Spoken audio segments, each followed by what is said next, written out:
Thanks so much for coming to the second Harvard Christian Center speaking series. And what a great night tonight, having Cornelia Holden share a little bit more about her own story and integrating spirituality and faith with athleticism and coaching, and in this very highly competitive world that we live in.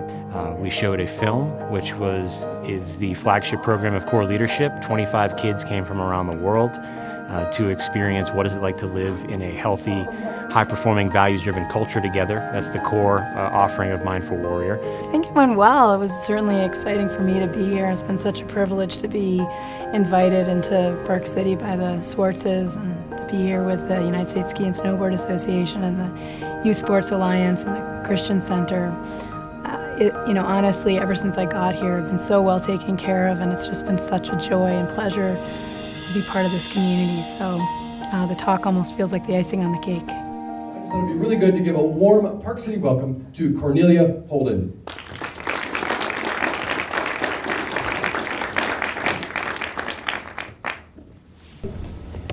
Thank you for that wonderful, warm welcome, Rob. It's a tremendous honor and pleasure to be here this evening. So I just want to check in with you in the back. I'm happy that I have a voice. It's not 100%, but it's close. Can you hear me? Okay, great, wonderful. So I want to begin, of course, thanking Jim and Susan Swartz for the opportunity to be here this evening, for their tremendous generosity, and truly for Susan, I think your extraordinary capacity as a visionary. I said earlier, we had a lunch earlier today, and I said, in my experience as a ski racer, as a woman who went to divinity school, and as somebody who's working with youth now, it's I thought that was an unusual set of worlds to bring together, and then to get invited to come to Park City and have you all and those three organizations partner this evening is really tremendous. So thank you so much, Jim and Susan. I also want to thank Hannah Peters at the Harvard Divinity School. Rob, thank you, and Jackie, thank you, Wilson, for bringing me here today from the Christian Center. I also want to thank Tiger Shaw. He and I had the same ski racing coach. George Capal was both of our coaches for years, and it's taken us this long, if you can believe it, for those of you in the ski world, to finally meet. It took us coming to Park City. So Tiger, thank you for bringing me here as well, and Catherine Rainey from the United States Ski and Snowboard Association. And Amy Preston, thank you as well from the Youth Sports Alliance. And also thank all of you. There's many places you could be tonight. There's many things you could be doing, and I really appreciate your time and commitment. And I hope that what we have planned for you this evening is inspiring, illuminating, and hopefully you'll leave with some ideas about your own lives and the lives of your children and your athletes. I also want to thank, last but not least, I want to thank my business partner, Todd Iaruzzi, who's traveled all the way to Park City with me tonight. I hired him in August. It was the best darn hire I've ever made in my life. It's actually my first hire, but it was also the best hire.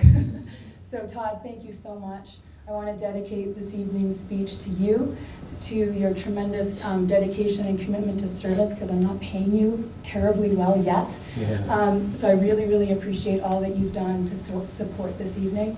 And I also want to dedicate this evening's speech to our youth and to our children. So I'm curious, do we have anybody under the age of 13 here tonight? Okay, and is there anybody here between the ages of 13 and 18? Raise your hand. Oh, we got a bunch of you. 1, 2, 5, 6, 7, 8. Okay, great. Thank you so much for coming. So let me just say a word to the 13, 14 to 18-year-old group.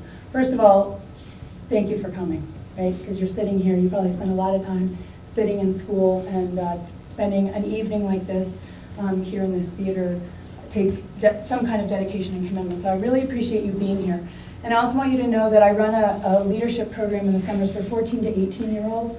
And I mention it only because I want you to know that I'm going to show a film tonight about that program. So this speech in many ways is for you. And it's for the adults and the parents and the coaches and the teachers in the community. And ultimately, though, it's for you, our youth, and you are our future. And I hope that we as adults can continue to do the work that we need to do to take care of our young people well. So we've just arrived, all of us, here together tonight. And I just want to walk you through a practice that I typically walk most of my clients and athletes through when they show up in my office or when we happen to be together on the road in Leksand, Sweden, or wherever we are. So let's do this. Let's put both of our feet on the ground, and let's just sit up a little bit more in our chairs.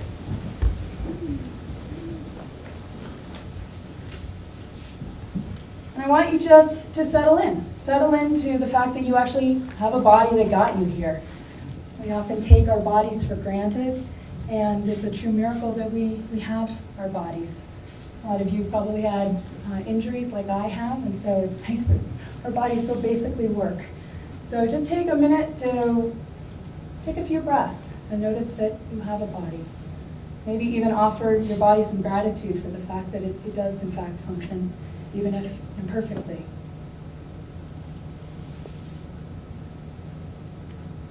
I want you to feel the contact with the chair, and just notice what you're feeling in your body.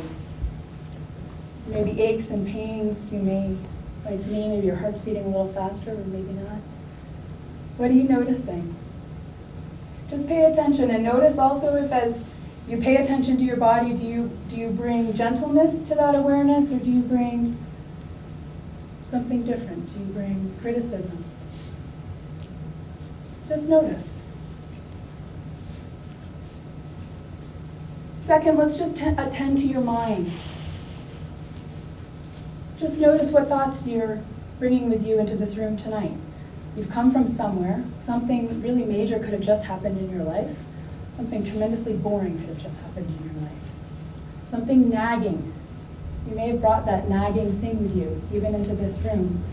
And so I just want to ask you, is there anything in your mind right now you could ask to just take a break? Let that thought leave you for the hour that you're here,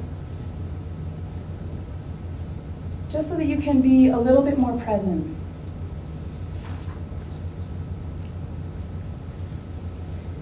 And third, let's bring some attention to your heart.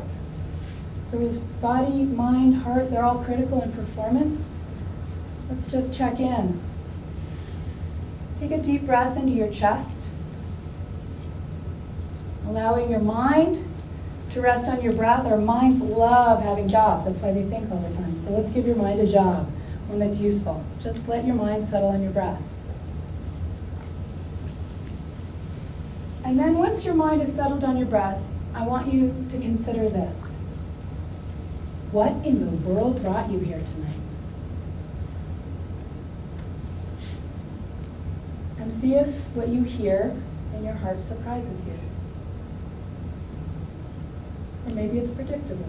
And no matter, just notice.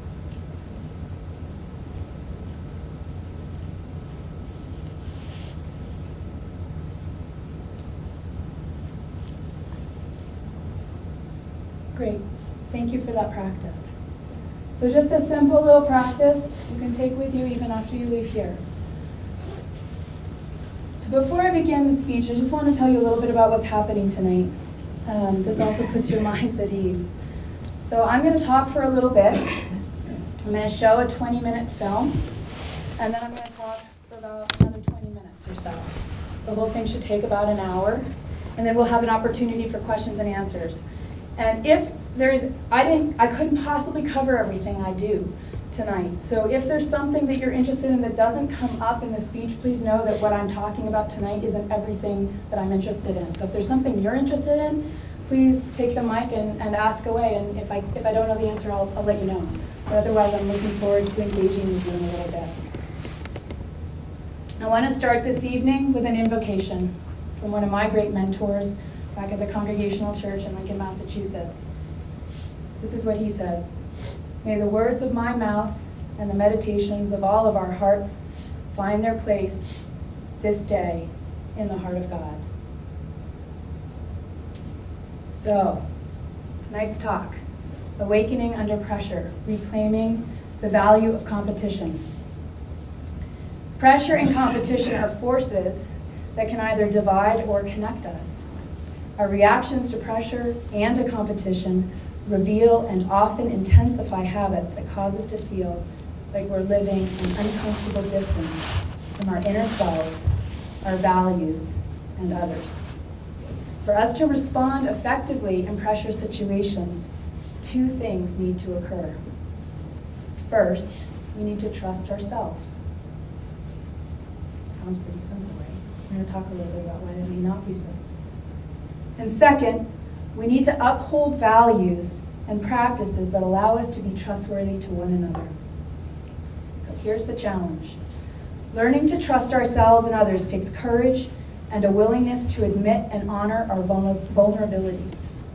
A willingness to be open with ourselves and others about our core concerns is the only way to discover our authentic place as athletes, artists, and citizens. Once we know where we are, we can chart a course forward to learn, grow, and perform. So at the heart of everything I want to speak about tonight is trust. It's the greatest performance advantage you can have. Without it, little lasting value gets done. It's the bedrock of a healthy culture, and so I want to explore some of the following questions with you. What does it mean and feel like to trust? And I mean to truly trust our bodies, our minds, and our hearts. And how does one build and lead a high-trust, high-performance team culture that grows stronger in pressure situations? Developing skillful responses rather than settling for habitual reactions allows us to invite pressure into our lives as a way to grow, learn, perform, and discover meaning. So that's the heart of tonight's talk, awakening under pressure. So I want to tell you a little story before we get going any further. You heard a little bit about my background, but I just want to tell you something a little bit more personal about how I came to this work. For the first 21 years of my life, I was an alpine ski racer. I also cross-country ski raced, basically to stay in shape. But I really, and I don't mean that as a disrespect to cross-country skiers. It's an intense sport, and that's actually why I loved cross-country skiing. But primarily, I was an alpine ski racer. And so around, I think it was about 21 years old, when I decided, I'd taken some time off before college, partly to ski race. I ski raced in Vail. And then I got through my sophomore year at Bowdoin, and I realized that I was commuting 2 hours one way to practice on the mountain. And I thought, this is an awful lot of money to spend for 4 hours of commuting plus the training that I'm doing on the mountain. So maybe I should take some time off and really focus on skiing if that's what I want to do, so that I can get an education after I finish my ski racing career. And if there's some ski racers in the room, can you guys put your hands up? Are any of you young people ski racers? Okay, great. So you know what I'm talking about. It's not easy to juggle the academic and the athletic. And I really was passionate about both. So I took a year off, and in the fall of the year that I took off, I went to Hintertux, Austria with my coach and was on the glacier up there. And we'd been training slalom all day. And at the end of the day, the light was getting low, and we were just sort of making some big, giant slalom turns. We knew we were training GS the next day. And we came over a hill, and suddenly the hill dropped more precipitously than any of us expected. And I was in a tuck. I was the only females with a bunch of guys, and most of us females like to try to keep up with the guys. And so I ended up at about 45 to 50 miles an hour on slalom skis, which I think most of you are skiers in the room know that that's not really ideal. So I stood up to try to slow down, and right as I stood up, I caught an edge and launched my body 3 times into space and into the snow. And what I'm about to tell you, I know only because my coach happened to be behind me. So when he skied up to me, I was a complete rag doll, and I was about 10 feet away from an open crevasse. There was a cat coming up to try to fill in the crevasse and take care, and that cat was actually really important to get me from the site of the accident to one of the gondolas, 2 gondola rides down, a 45-minute ambulance ride to a hospital in Austria. I woke up the next morning, and that's the first time I had consciousness or anything that I remember. And I had a big collar around my neck, and I, of course, thought I was paralyzed. So I wiggled my fingers and toes, and realizing I had sensation there, knew that I wasn't paralyzed, but still had no idea why I was in the hospital. And there was a nurse there, I speak German, and I was able to communicate with her and say, why am I here? She said, well, actually, your coach is about to walk in, he can let you know. So Coach Tom Barbeau from the Waterloo Valley BBTS comes into the room, and I'm like, Coach, what am I doing here? What happened? And he said, you're kidding me. I said, what do you mean I'm kidding? I said, why am I here? And he said, I told you over 200 times in that ambulance ride what had happened to you. So, needless to say, the brain injury and the amnesia were severe. And I was flown home, no broken bones, but I had a very bad concussion, obviously. Couldn't walk for about 6 weeks because the swelling in my brain was so significant. And then, like a lot of ski racers, I wanted to get back on the horse. And so I skied later that winter, got back on my skis in December, and actually ski raced at the highest level of my career. And in the springtime, had to do what a lot of athletes have to do, which is look at their career squarely in the face and say, you know, is the time and the money and the commitment going to get me where I want to go? Or do I need to make the hard decision and choose to retire and do something else with my life? And I had to make that decision. So at 21, I retired and returned to school, and then eventually found my way to Harvard Divinity School. But I just want to give you a little bit of background that where a lot of the work comes from tonight that I'm going to talk about is both from a very severe injury that I sustained, and then also about a 10 to 15 year healing journey that injury sent me on. So if there's anybody in the room with a concussion history and has questions about any of that, I'm happy to answer those questions later.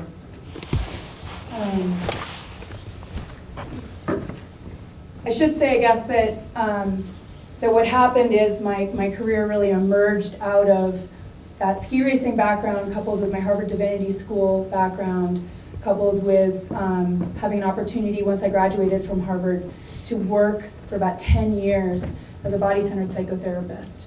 And I really spent time as a massage therapist and as a pastoral counselor working with people one-on-one with whatever their issues were. So I was seeing athletes, I was seeing professionals, I was seeing people for grief, and I was seeing people related to like loss and family stuff, and I was seeing people for grief related to athletics.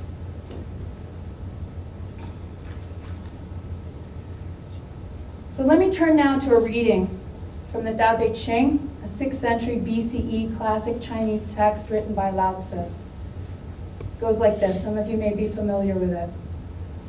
Water changes shape and even form, but keeps its essence.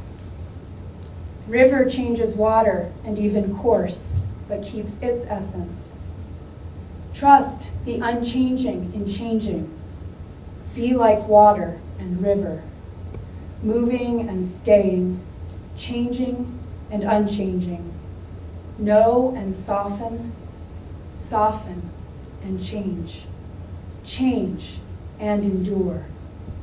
Be like water, think like river.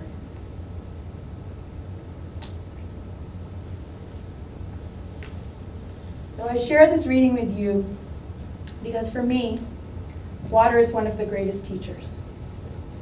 We in Park City, of course, and any of us in the ski industry are utterly dependent on water. In the context of this reading, pressures cause water to change shape and even form, but never to lose its essence. Over time, most of us lose our essence under pressure. We tighten and constrict. Water, on the other hand, flows and therefore endures. Meeting pressure situations with openness and trust, rather than with fear and resistance, allows our nervous systems to integrate and grow from the challenges we face. You can think of trust like a muscle that needs tension to grow. How we respond under pressure can either undermine or strengthen our ability to trust ourselves and others. I believe that the amount of trust in us and in our teams and organizations directly correlates to how much we're able to create, innovate, and perform. For the last 10 years, I've been creating spaces for athletes, students and professionals to experience high-trust, high-performance cultures. I define a healthy, high-trust culture as an environment marked by emotional safety, curiosity, empathy, non-judgmental awareness, and a willingness to be vulnerable with ourselves and others in order to learn, grow, and perform. I'd like to share a couple of stories with you from my experiences with athletes at both the beginner and the elite levels. So almost 3 years ago, I'm currently living at the Hotchkiss School in Lakeville, Connecticut. Do I have any Hotchkiss graduates in the audience? No way. Will you please come up and introduce me to yourself? My husband is the head of school, so I need to do my Hotchkiss first lady work. I'm Melissa Marston. Hi, Melissa. So at the Hotchkiss School, the students know that at any time they can call on me to work with their teams. And I don't care whether it's varsity, JV, or we have something called thirds, where bipedal motion is basically new to these young people. And so there was the girls' thirds basketball team asked me to work with them. And I said, absolutely, of course I'd love to work with you. And they gave me 90 minutes, and I treated them like I would treat an Olympic team. I said, all right, let's figure out what the values and practices are going to be on your team. So we sat down, and I worked them through one of these 90-minute workshops that I do, and it's called the Ideal Team Exercise. And I just want to share with you what they came up with, because I also want to show you how similar it is to what elite athletes come up with. So the values that the girls' thirds basketball team at Hotchkiss came up with were listening, number one value, listening. Respect, happiness, we need confidence, teamwork, heart, resilience, inclusivity, and learning. So I said, okay, those are some great values and a very important ones. So what are your objectives? He said, well, we want to learn how to dribble better. We want to learn how to make a basket. We want to get open and get the rebound. We like to shoot better threes. It'd be great if we could set some good screens and have good communication, and ideally to stop traveling. And I said, all right, so what are going to be your daily practices so that you meet your learning objectives and you uphold those values? He said, well, we got to show up on time. We have that as one of our number one rules on the U.S. Women's Ice Hockey team. Show up on time, concentrate, smile at each other, take a nap before practice, drink 8 glasses of water, practice shooting under pressure, aim better. This is one of John Wooden's favorites. Put your socks on right, and learn what dribbling is. So after I worked with the girls' thirds basketball team, unbeknownst to me, they went around the school and started plastering posters all over the place saying, come to our game on Wednesday. They just got totally fired up for whatever reason. I think they felt like a team. I mean, I took them seriously. They felt serious. They felt like let's go, let's get after it. So they're plastering the school. They've got these posters up. My husband, who's the head of school, kind of gives the elbow to the head of Blue and White, which is our team spirit club. And so you guys, on Wednesday, there's only one game happening in Hotchkiss, and it's girls' thirds basketball. Like, let's get everybody at that game. So 200 Hotchkiss students show up for girls' thirds basketball. And it's one of these situations, right, where the ball's going up and back and up and back, and I mean, there's not a lot of baskets, right, happening here. And eventually, they eke out a 26-24 win, which is like, I mean, they were just elated. Of course, it was over the 8th grade girls' basketball team from the Rudolph Steiner School, but it was a win. So, I'd like to share a story now with you about the Olympic level. So 7 years ago, I sat in front of a roaring fire in the Hotel Moskogen in Leksand, Sweden. I had accompanied the 23 members of the U.S. Women's Ice Hockey team to the Four Nations Cup, which would be my first international tournament with them as their sports psychology, team development, and leadership development consultant. As we sat sipping tea and watching the snow fall lightly in those picture-perfect Swedish flakes, there was a pause in the conversation. One of the captains turned to me and said, you know, we don't have confidence. We don't actually believe we can win. In fact, We never have. And then a look crossed her face that spoke volumes. Maybe that is our central problem. I nodded and asked, so what is confidence? She looked at me like, I thought you were the one that was supposed to know that. It was in that exchange, a candid moment in which a space opened between us that testified to the depth of our trust and our mutual willingness to be vulnerable, that I found reason to hope that that team might reach its potential. Over the next year and a half, the team won all its major international competitions and became #1 in the world for the first time in its history.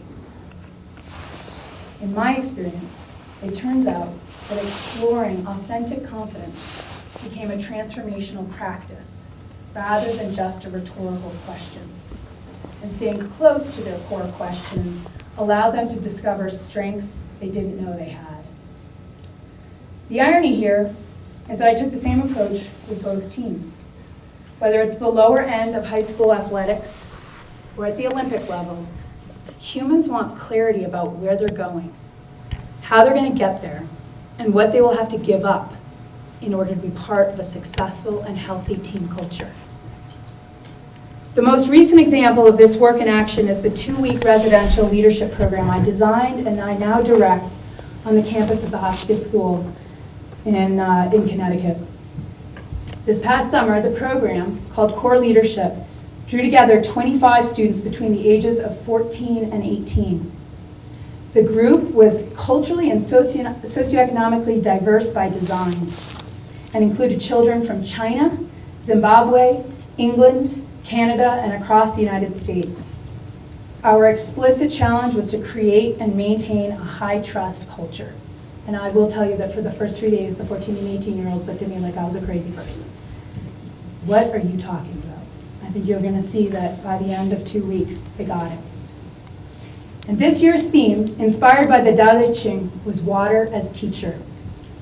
Students explored their responses to pressure in an emotionally safe environment and considered their deeper questions about identity and meaning. The skills they learned in doing so were richly transportable. Our graduates, all of whom are accomplished artists, athletes, and musicians, returned to their schools ready to practice what they learned and to be sources of support for their peers. Together in the classroom and in the dormitory, remember this is a residential program, in the dormitory I call the dojo. That's where the rubber meets the road. Can you live together? Can you really live your values? So in those spaces, classroom and dormitory, students explored 5 core values: safety, trust, respect, belonging, and inclusion. And they practiced their emerging skills.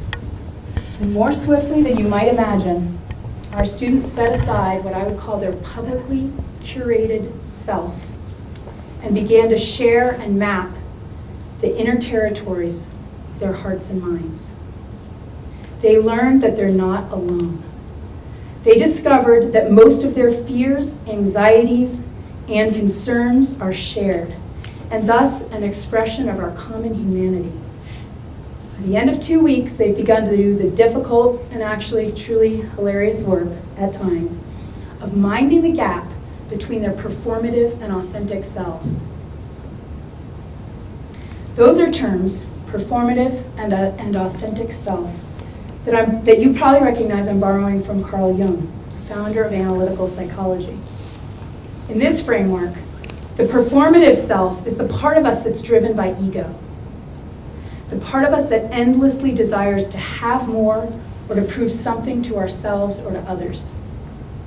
The authentic self is that part of us that's inherently at ease and eager to serve because it has nothing to prove and needs nothing to complete itself, except perhaps our willingness to give it our attention and respond to what we learn. So let me move for a minute now from the theoretical to the concrete by showing you a brief, just-produced documentary that demonstrates what living into our authentic selves in a high-trust culture looks like as it's practiced in the Core Leadership Program.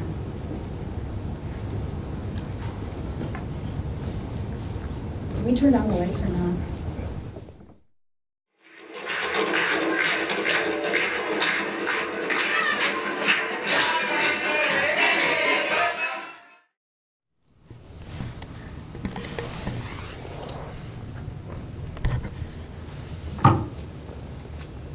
Thank you. Thank you for watching.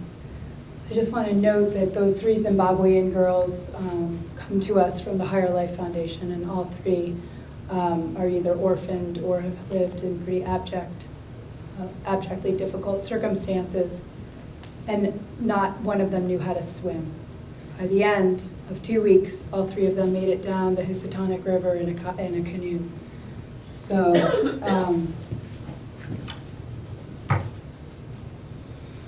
if the core leadership program has convinced me of one thing, it's this. Regardless of one's identity, when we connect heart, mind, spirit, and body in a high-trust environment, extraordinary courage, connection, and learning often result. As I began to say before the film, long-term performance success, defined as a life that generates virtue and value for both self and others, depends on integrating the performance self with the authentic self. In the US, athletics presents a unique venue to explore the power and potential of performing in high-trust cultures. Here's some data. Approximately 35 million children, representing close to 50% of the US population aged 0 to 17, play sports. We are clearly invested in athletics, and despite the economic downturn, American families are still spending over $7 billion annually on sports-related travel alone. And yet, as a variety of national surveys, and surely our own experiences and observations reveal, not all childhood athletic experiences are yielding positive, transferable results. Were we to commit not just our time and money, but also foreground a mindful engagement with values-driven objectives and practices, athletics could be one of our finest vehicles for growing skillful citizens and authentic, innovative leaders. As we know, sports environments have always been ideal training grounds to develop mental, emotional, spiritual, and social skills, but we should not assume any sport inherently teaches these skills. Like any culture, the environment is defined by what is practiced there. In other words, if we coach from a place of fear, judgment, anxious awareness, and self-importance, all of which are behaviors that trace to our egos, then many of our players will adopt those same qualities. So why do pressure and competition often divide us against ourselves and one another? In truth, the problem lies in how we're defining competition, how we're training our children to compete, and the kind of cultural mindset in which we train them. If you look it up, the word compete derives from the Latin terms com, which means together, and patere, which means to seek. In antiquity, then, to compete meant to seek something or someone together. Consider how that definition has devolved.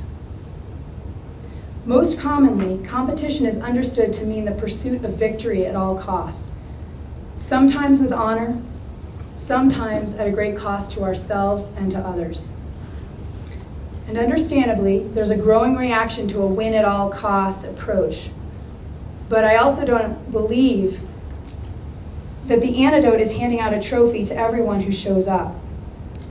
As a result of these current approaches to competition, most athletes, including many at the top, leave their sports confused about who they are, how to thrive in any other environment, and lost about how to contribute meaningfully to the world. So here's the reality for us. As educators, coaches, and community leaders, whose primary responsibility is to take care of our children, we need to hit the mental and spiritual weight room. We need to do so in order to help our young people navigate their adolescence with skills so they can thrive both on and off the field of play. I learned this the hard way. As a graduate student at Harvard, I arrived with all of my ducks perfectly in order and in a row. I'd been a documentary photographer, and I went to Harvard to become a documentary filmmaker. I planned to explore issues of identity, vocation, and meaning making, as those were the kinds of stories I wanted to tell through film. In the second semester of my first year, I met Bill Moyers. Most of you probably know who he is, the renowned filmmaker. And I discovered that even he wasn't making a living making film.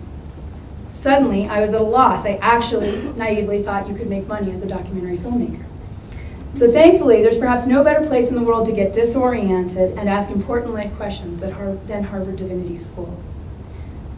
Luckily, I was well mentored by a professor who knew how to listen without judgment for an entire year.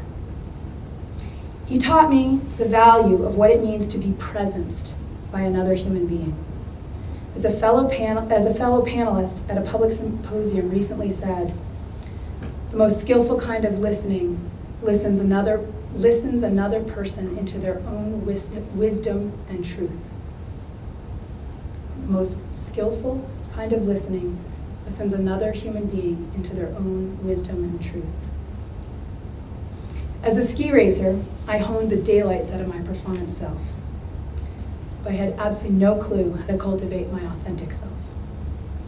At Harvard, I learned that certainty is not a value, and that sometimes we gain more from not knowing than knowing. It was at Harvard that my continuing journey into wholeness began. And in hindsight, that period marked the beginning of integrating my performance and authentic selves, and it's from that confluence that my professional career has emerged. So let me share a story with you about translating elite level skills into lifelong skills. A month ago or so, a former US team athlete contacted me by text. She wrote, "Cornelia, I need to talk. I feel like I'm losing it." Retired from competitive athletics, this athlete is in a whole new kind of athletic event, motherhood. And in her case, it actually is an Olympic level event. She's got 3 kids under age 2. She's got a 2-year-old and twins. So the first thing she says to me is, the Olympics were peanuts compared to this. This is my next Olympics. We chat, and she says, I just want to remember how to respond to this pressure so I can grow. I don't want to become a tyrant. I've forgotten how to breathe under pressure. You can imagine her call delighted me for many reasons. But in particular, it reveals her knowledge that living a meaningful life and performing under pressure are deeply linked. So the question is this: how could things be different for all of us? Even though we know that the highest levels of individual and collective athletic performance depend on the integrated training of physical, mental, spiritual, and social skills, we still focus primarily on the physical and technical, sport-specific techniques, and strength and conditioning. So let me describe what an integrated training experience might include. First, I believe there's a pressing need for all of us to train in the art and practice of paying attention to what arises in our minds and bodies at any given moment without judging, characterizing, or denying what we experience. The kind of concentration and awareness that I'm describing has its origins in the contemplative practices of all the world's major religions. At its best, and in its broadest context, the purpose of religion is to support and evolve human beings from their smaller selves towards something greater. The idea is that we are all born with a clear, still light inside of us, and our egos have increasingly clouded our recognition of this inner light. The purpose of the spiritual practices is to slow us down enough to turn towards and regularly observe without judgment what's going on in the present moment. In the Abrahamic traditions, the practice is to turn toward and observe God's call in our lives. In the Buddhist tradition, the practice is to turn towards all of our experience, joyful and painful alike, and observe our attachments and aversions with a non-judgmental mind. Once we're able to turn towards, we can observe the way these attachments cause reactions in us. For example, we might notice that we're so attached to adrenaline, I was one of those, that we're no longer in control of when and how we push the envelope. Or we might recognize that we're so attached to competition that we push our bodies beyond repair and spend most of our athletic career injured, or we have to retire. Or we're so attached to an outcome for our children that we fail to witness them for who they actually are. Through regular spiritual and psychological practice, the goal is to develop in us a clear mind and an open heart.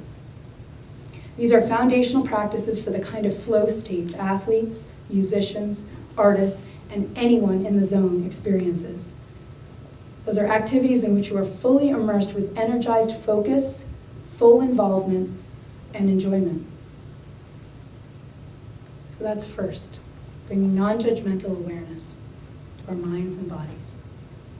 Second, I believe it would be tremendously beneficial if we respected transitional zones. Periods in which our performances and perhaps our lives feel awkward, uncertain, or outright terrifying. All spiritual traditions teach us to bring contemplative presence, breath, and compassionate awareness to be able to access the wisdom inherent in these apparent detours and difficulties. In the Christian context, to push past them out of fear or denial is to assume God is not completely sovereign, infinite in wisdom, or perfect in love. In a psychological context, pushing through transition zones forces aspects of our psyche into our shadow. And while we may feel better by temporarily stuffing away the pain, we also stuff away the wisdom we could have integrated while we were in that zone. In truth, I've seen how in my own life, and in the lives of those I coach, that avoiding life's detours comes down to our willful hunger to move on. Born of fear of the unknown, done under the tyranny of our egos, and justified to others and ourselves as productivity, or what I must do in order to excel. Some of these moments occur on the ski slope with a coach as you struggle to bring tactical depth and courage to the transition zone of the turn. There's actually a transition zone in the turn of your skiing. The same skills that you bring to that, you bring to the rest of your life, actually, in my experience. And some of those moments occur in the boardroom as you struggle to refrain from rehearsing how you're going to counter someone's point even while they're still speaking.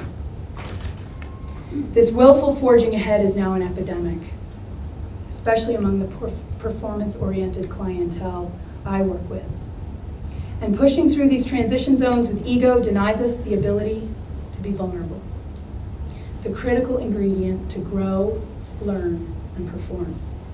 In other words, the invitation is to receive transition zones with trust, humility, deep breaths, community support, and an understanding that awkward moments, disorientation, and even loss offer us new perspectives on both the fragile and tremendously courageous nature of who we are.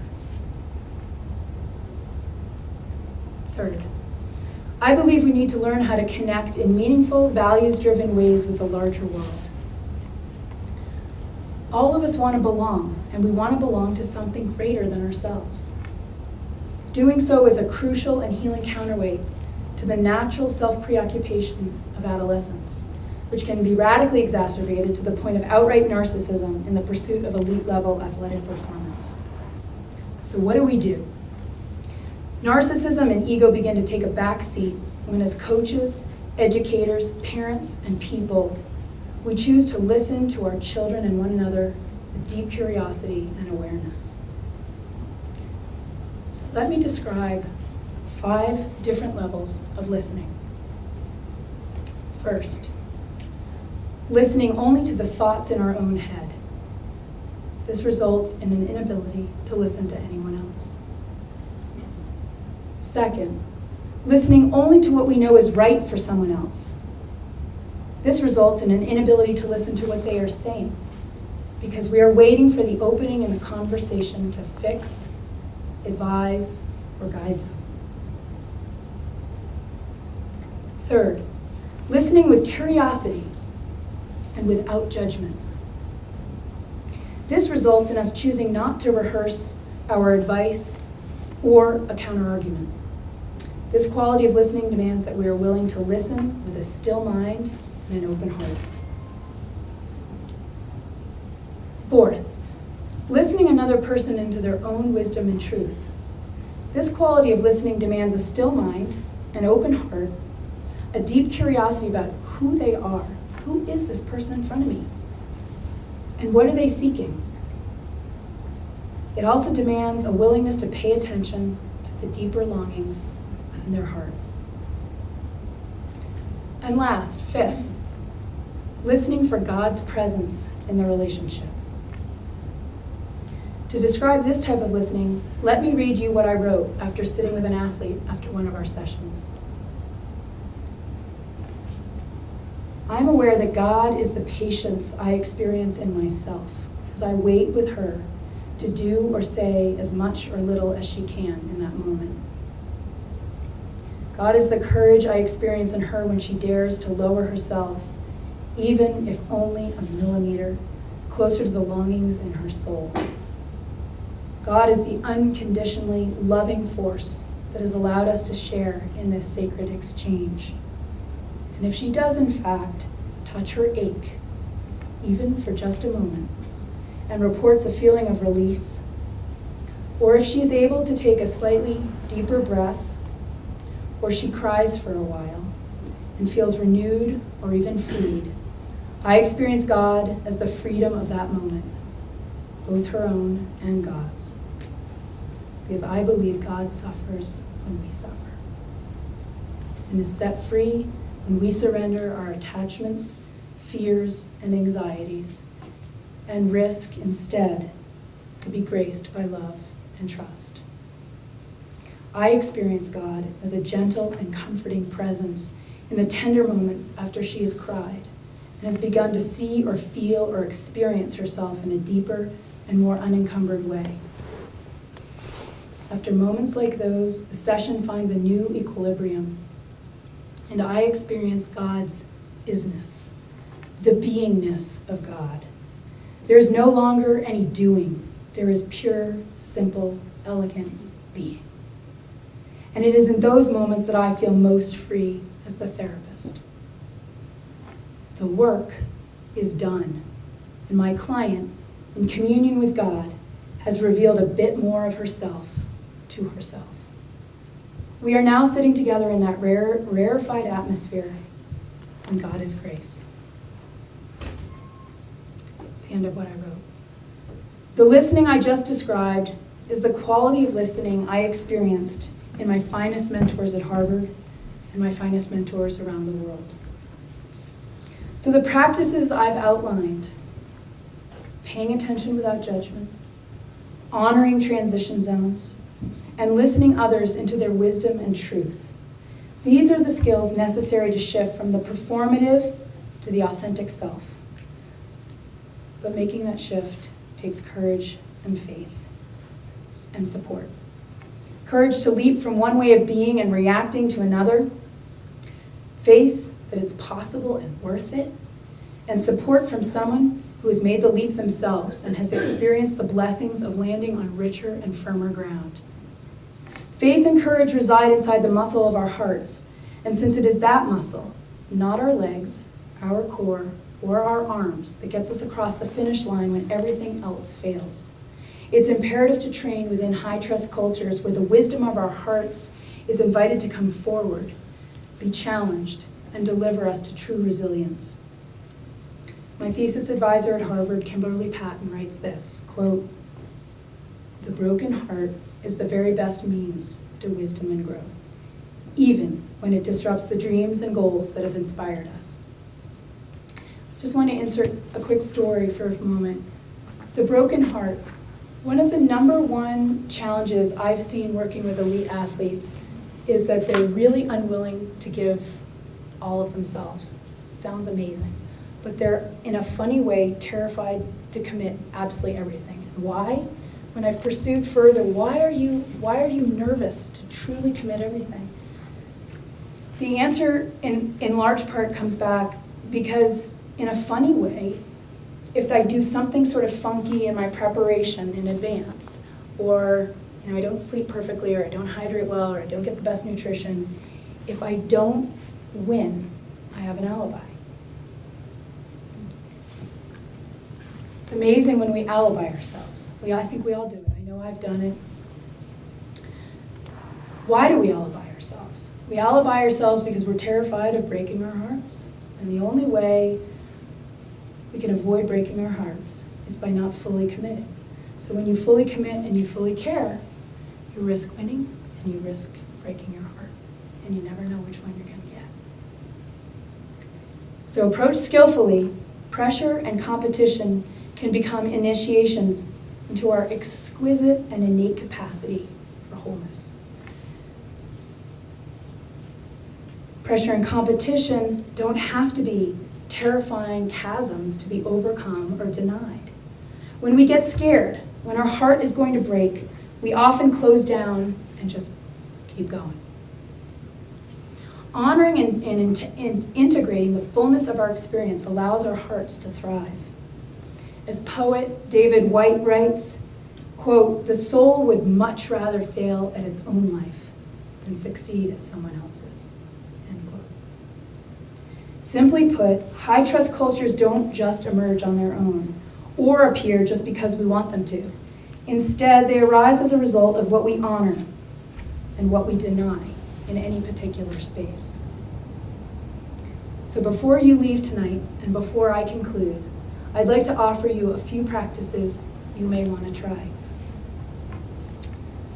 There's 3 practices.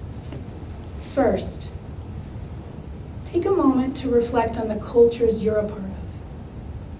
This could be your school, your team, your family, your company. Based on what's practiced there, what are its core values? And I say that in that order. Not what are its core values, so what's practiced there. Based on what's practiced there, what are your family's core values? What are your team's core values? If you practice sarcasm, then respect is not a core value in your organization. Notice the size of the gap between what your culture says it stands for and what is actually occurring there. Second, reflect on how you listen to yourself and to others, and then reflect on what you do with what you hear. Do you deny, attempt to fix, minimize, or demand from yourself or from others? Just notice. And as you notice, don't try to fix it. Rather than bringing judgmental awareness to those moments, practice listening with genuine curiosity. Our lives are amazing experiments, and you get to live yours. Try to do that rather than rehearsing your point or crafting a counterargument, and see what you discover about yourself and others. Excuse me.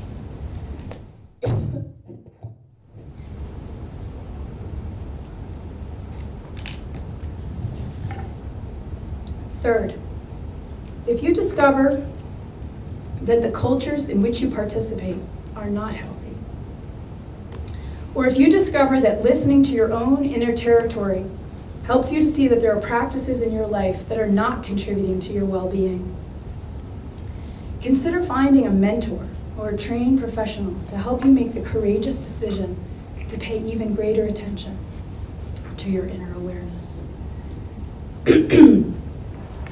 These are the 3 core practices. What kind of culture am I participating in? How do I listen to myself and others? And what kind of support might I need to grow and live a life of high performance and meaning? These practices have made all the difference in my life and are now at the heart of my company's work in the world. I'd like to conclude tonight's talk with this. When we invite competition into our lives as a way to evolve and grow together, our response to pressure can allow us to experience both performance excellence and the fullness and potential of our humanity. This state of being allows us to enter the broader flow of life, which is the precise definition of flourishing.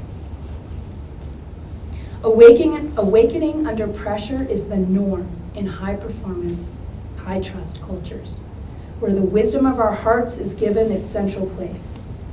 Creating the space for ourselves and our youth to experience this real and deeply nourishing way of being is the pressing work of the 21st century in all arenas, educational, athletic, corporate, and familial. In high-trust cultures, the detours, setbacks, and challenges we face become the very doors of our own awakening. Thank you.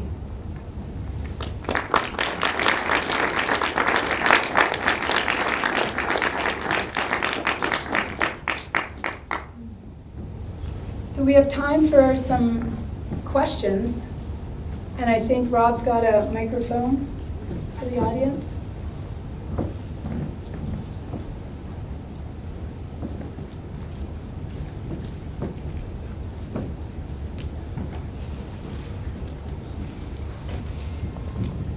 You can raise your hand or stand up, or does anybody have any questions? I've got one over here. How did those students get chosen or accepted to come to your Well, two different ways. One is we have partnerships with Harvard, Yale, the Higher Life Foundation, the Choctaw Nation was a Native American tribe in Oklahoma, and so those institutions decide who they want to send, and the idea is that I typically try to take at least 2 from each of those places so that they have each other to return when they return home or return to school. We take about 10 to 12 Hotchkiss students. I'm investing in our own students so that they have an opportunity to then bring what they've learned back into our school, and then we open it up to the public. And I don't really know how people find us. It's kind of amazing. Yes. Are you talking to me? Yes, please. Okay, so the last couple of days, I've been really, is there a mic? Yes. Thank you.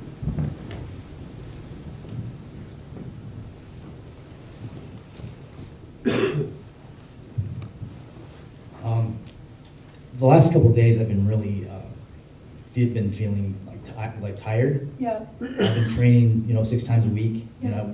I train with Park City Freestyle, and I'm just, I just kind of withdrew, the last couple of days, and I'm just trying to figure out, and maybe I did figure it out already, maybe I know my own question, but,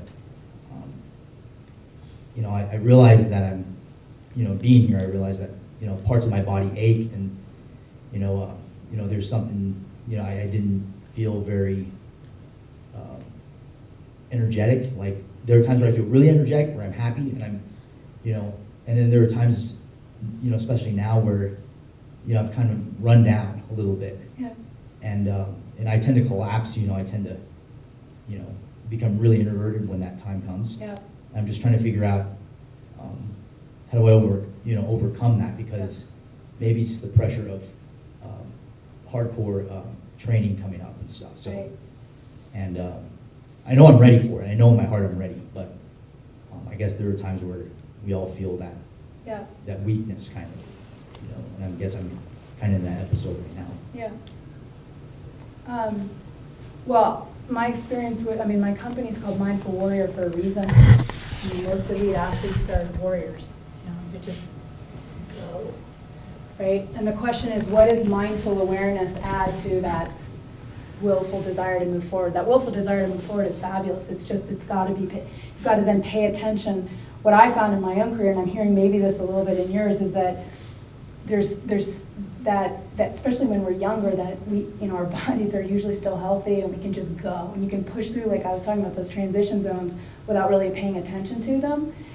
And when I work with athletes, I often find that they've missed about 5 or 6 transition zones, and then they're like kind of collapsed, or they're exhausted, or there's been an injury or something like that, or a deep questioning about, like, why am I even doing the sport, or whatever. So part of the invitation here is just to pay attention And you know, as best you can early on. You know, if you start to notice much earlier than the collapse, I'm noticing, you know, some fatigue. And then that discernment comes in for all athletes, which is, am I being lazy or am I taking care of myself? And only you know that, you know, and that's the artistry of being an athlete. Thanks. Yeah. Another one over here.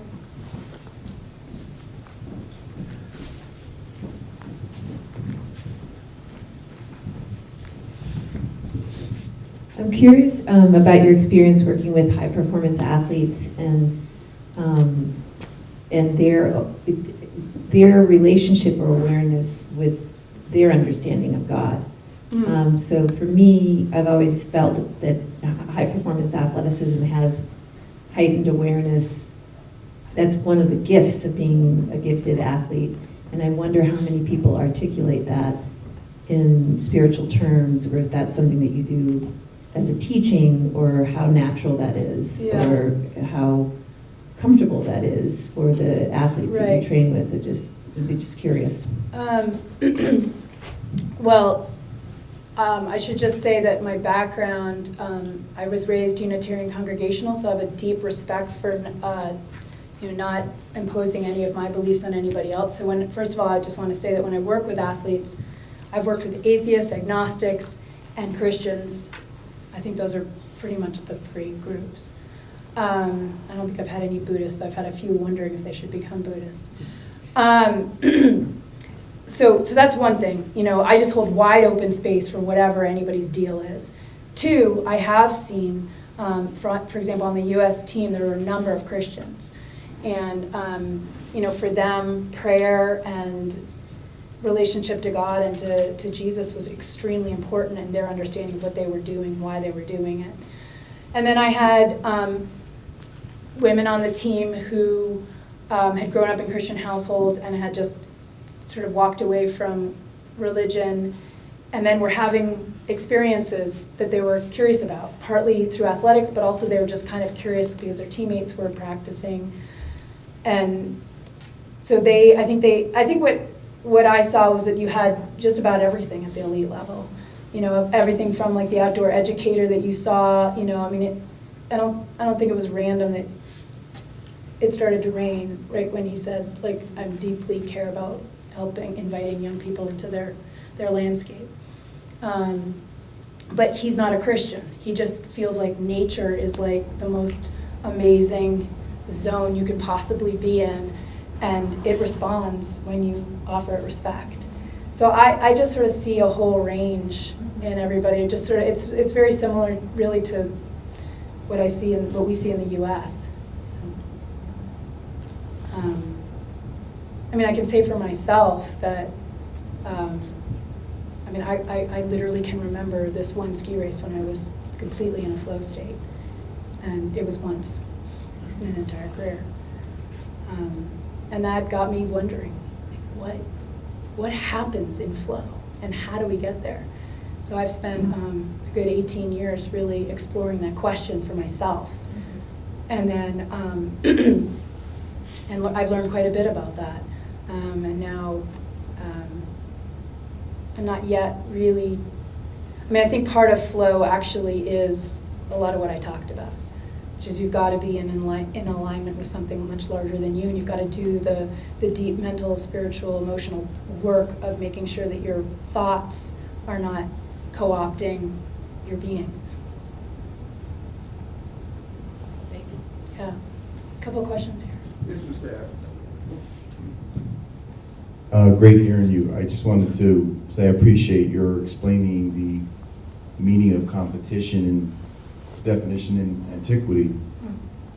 As you sort of live that out, as you teach that to your students, how does that affect their performance when they rethink what competition is? How and what are the results? Yeah. So one of the number one practices the U.S. team undertook was a radical non-attachment to outcome. Is this on? Yes. Okay. So the U.S. team undertook a radical non-attachment to outcome. And that was news to a lot of those athletes. And I would tell you that that's how they became #1 in the world. Because, you want me to explain that a little bit? See, what happens is the only thing we have control over is the present moment, and even then we barely have control. But the truth is, the only thing that you can actually control is how you're going to show up right now. So it's utterly, I'm not against planning. I'm a huge planner. You got to plan. I planned a lot for even this speech. I mean, I wrote it. You know. But you got to plan, and then whatever your plan is, you need to submit to the plan. Performance is actually, this is the way I describe performance to people, performance is the string of pearls behind you. So if you think of everything that you have to do to compete with excellence as a moment, you have to show up in this moment, and this moment, and this moment. And in ski racing, hits are at very high speeds, but those are just moments. And behind you is a string of pearls of moments. And that's performance. You cannot control the future, but how you show up in the present may affect what happens for you in the future. Right? Does that make sense? So helping athletes understand just how radically you have, that's why I talked about the radical trust in your body to show up in its fullness and not, I mean, doubt is like, one of the worst things you can have as a performer. So then if competition then takes on new meaning, does the result, regardless of the result, Yeah. does that also have new meaning to the competitor? Okay, so let me answer that in two ways. One of the things you'll remember is competere means to come together and to do something together, right? So in addition to a radical non-attachment to outcome on the U.S. team, the second thing we did was become a team. There's a huge difference between a group and a team. So groups are individuals who function together and each is responsible for their particular job. And I'm utterly not responsible if you don't do your job. In a team, everybody is responsible for their job, but I'm also responsible for and accountable to whatever happens for all of us. And the idea there is that in teams you get synergies, in groups you don't. Most teams are groups, because most teams don't function in high trust, high performance ways, and they don't understand the difference between a group and a team. So part of what I'm talking about is that competition is about doing things together. I was just talking to Tiger Shaw last night, I think it was. I'm losing track of time. I think that was last night. It feels like so long ago. And he was asking me, I've worked with teams, obviously at the elite level, and he was asking me about working with a U.S. ski team. How would that be different when you're working with individual athletes? I said, I actually think that it would be critical for individual athletes to feel like they're part of a high trust, high performance group that's bigger than them, even if they're not actually a part of a team, if that makes sense. So that idea of coming together is critical to performance, which is sort of what I was trying to lay out in that speech. There's something else I wanted to say about what you were asking. I think I've lost it. Did I answer your question? Yeah, I think you did. I was just wondering how they would feel regardless of the results, because obviously if we have a certain feeling about what competition is, Yeah. and we don't get our desired results, what are the manifestations of that? It could certainly be negative if we don't get the results we want. Right. What do we see as success? Well, that's just managing your own expectations. I mean, well, of course, everybody wants to win. Very few do, right? So you got to just show up. And you got to, that's why I was talking about that story about like so few people are willing to fully show up, right? Because then you can actually break a heart. And God forbid we break our hearts because everybody thinks that's terrible. There's actually nothing terrible about breaking your heart. It's one of the best things you can possibly do. In the religious traditions, it brings more light and love in, right? But kids and lots of young people don't know that. So they tiptoe around, how committed can I be? Or if I really, and you also used to young people actually truly commit, right? And then they get a broken heart, and then nobody in the broader community knows how to help them. And then they start to pull away. Well, that didn't feel good. Now everybody's blaming me. I look like an idiot. And adolescence, that's the one place you don't want to look like an idiot, is in your adolescence. But the other thing I'll say to you is I know lots of people with a gold, a bronze, or a gold, a silver, and a bronze. The gold was won under a toxic team situation. I can't even stand looking at it. It's their silver that they love, because that was earned on an amazing team.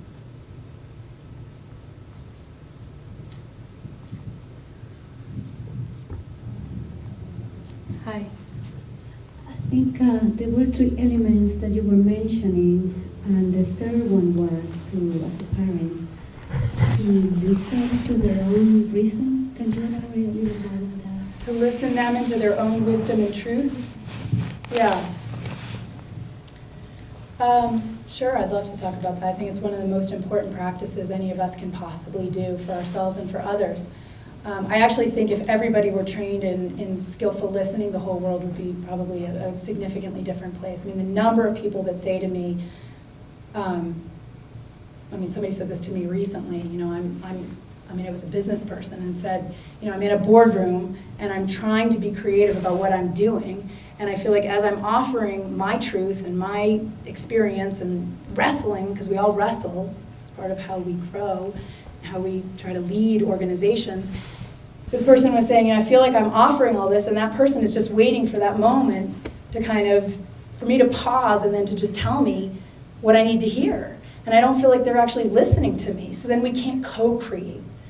So there's a couple things going on here. When you listen somebody into their wisdom and truth, you refrain from rehearsing your own narrative about who they are, what they need, and all the categories and labels that you might want to put them in, right? You just listen with this radical not knowing, is how I would describe it. The ability to just really sit and go, even your own kid. I have a 3.5-year-old. This is a huge practice for me now, like trying to live all of these practices as a mother. How do you actually listen even to somebody you know really well? We all assume we know. I know exactly where he's going to go with this one. But then we can't hear them. So the practice is, how do you just really learn how to self-regulate that narrative in your own head, or just to notice that there's a narrative in your own head and not do anything about it, and then try to really hear what your child or your spouse or whomever is saying, and be creative. And we're such creative creatures.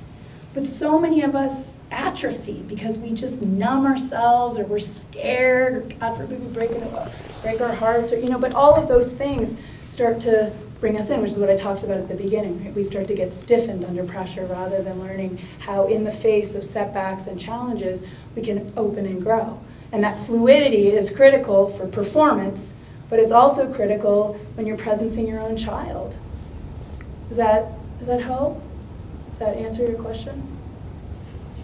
So then you later said that don't try to fix it. Go ahead, take the You later mic. said that don't try to fix it. Yeah. If your child is telling you something and you're trying to just to listen and Yeah. guide them through their own wisdom, Yeah. don't do anything. Or Well, if there is okay, so there's problem a couple things. Like, I mentor 12 students at Hotchkiss every Sunday night, right?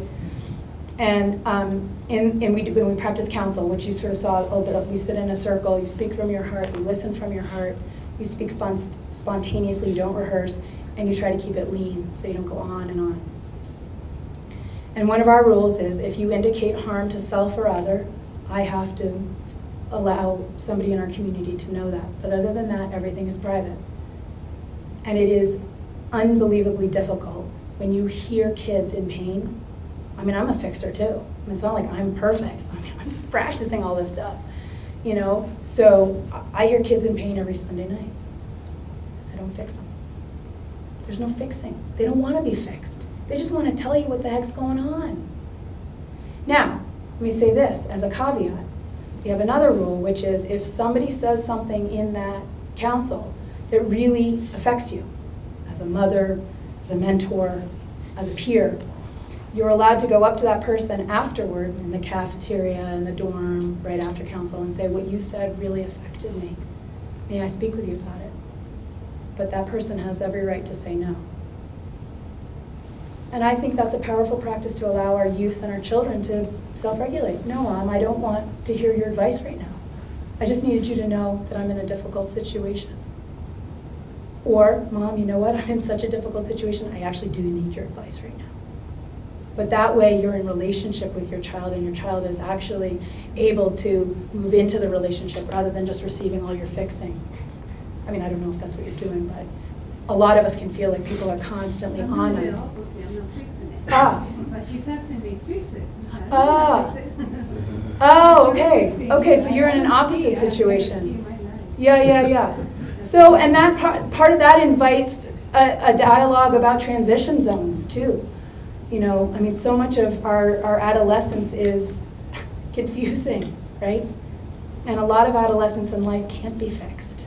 You just have to witness it, and that's part of inviting a dialogue with your child about that. But parenting's not easy. It's a practice. Anybody else? Yes, thank you. I have a question around the culture that we're in, the culture of winning. Yeah. And I do coach certifications in the hockey world. Okay. And we go through a lot of discussions about what are your values and what is your philosophy, et cetera, et cetera, et cetera. But, the telling question is, I'll ask the coaches, and a lot of times I'll ask the parents, would you rather lose 2-1 in a really highly contested, top-level competition, Yeah. or would you rather like to win 5-0 against somebody else? And I am shocked at the number of people who said they'd rather win 5-0. Yeah. And for me as an athlete, my best experience, or the highest point in my life, was a loss. It was 2-1, but it was against one of the best teams I ever played against. Yeah. Except the next day, we had to go in front of the press and the alumni and the fans, and they were totally distraught by this loss. Right. And I think they would have rather have seen us played a lesser team and win 5-0. What's your thoughts about that? Because that's what athletes are faced with every day. Yeah. And what coaches are faced with every day, because if your value is competition the way you describe it, that's really great. But the pressure they get from society and culture is the opposite. Right. Well, what I'm talking about is deeply countercultural. But what's your suggestion for dealing with that?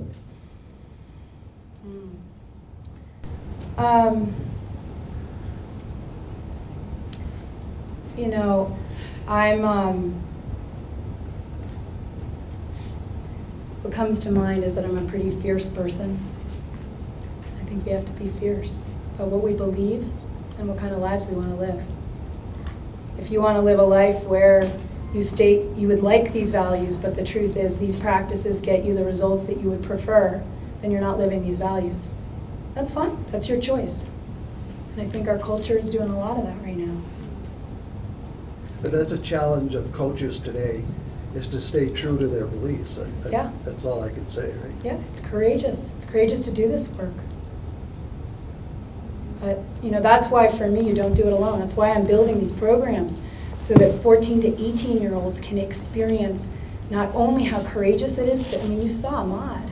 To show her heart, and all those kids have given me permission to show you guys this film. For her to show you her heart like that, that's courage, vulnerability, and growth. That girl is growing like you wouldn't believe. I'm so proud of her, right? But that's because she's courageous and she's willing to be vulnerable. Number 2, it's all about doing this together. Being that lone warrior out there I don't think the future of humanity. I think that's an old consciousness. I think we've got to work together, and we've got to collaborate, men and women, boys and girls, young and old. And we got to stand for what we believe in. And you know what? Sometimes you're not going to, that's what I said earlier. There's things you have to give up in order to get what in order to participate in something bigger than yourself.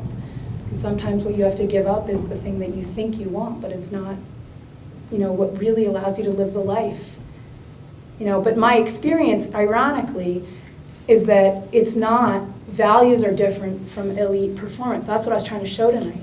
The U.S. team went from never being number 1 in the world, ever, to living in a high-trust, values-driven culture where they took all of this stuff really seriously and dedicated themselves to it and became number 1. So it is a performance advantage, but it's not a performance advantage if you sort of do some values and then you sort of don't. Then you're in limbo. You got to fully commit.